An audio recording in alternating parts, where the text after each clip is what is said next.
Всем привет и добро пожаловать на мой проект Мианатурист. Итак, всем, кто не подписался на мой канал, с вас лайк и подписка этого видео. Итак, я, конечно, обычно рассказываю про Черногорию и про что-то интересное здесь, но сегодня я хочу коснуться более обширной темы. Давайте окунемся в историю и поговорим о самом основном, что есть в Черногории. Конечно же, это горы и об их истории образования. Это интересно. Образование гор Балканского хребта идет где-то к кайнозойскому периоду, то есть это достаточно древние горы. Что можно такое отметить, чтобы их характеризовало от других горных хребтов, то есть что их отличает? Ну, во-первых, если вы видели мои видео, я вам показывала, что здесь очень достаточно пологие вершины. Горы сами по себе не очень высокие. Высота самых высоких вершин где-то не более 2000 метров. Это на самом деле немного. Но, тем не менее, это большая протяженность Балканских гор на Балканском полуострове хорошо пересекает этот Балканский полуостров и оказывает существенное влияние на климат. Да, то есть до и после. Естественно, конечно, даже такая небольшая высота гор влияет на задержку воздушных масс, в частности, на задержку воздушных масс, которые идут с севера, которые идут из Европы, и поэтому здесь очень такой мягкий и сухой климат, в отличие от той стороны Балкан. Конечно же, основной состав гор – это докембрийские и палеозойские граниты, что и характеризует данные горы. И, в принципе, даже если визуально на них смотреть, то для человека, который не очень разбирается в географии, это достаточно понятно. Также, конечно, в состав входят кристаллические сланцы, в принципе, что и обусловливает добычу полезных ископаемых.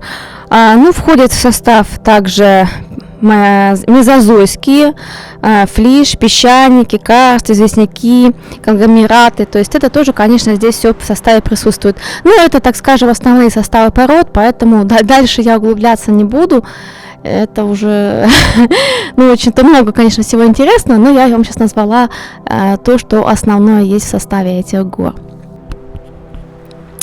Конечно, как и у многих гор, очень много на Балканах пещер. Вот вы видите одну из них. Как правило, эти пещеры, конечно, образовались естественным путем.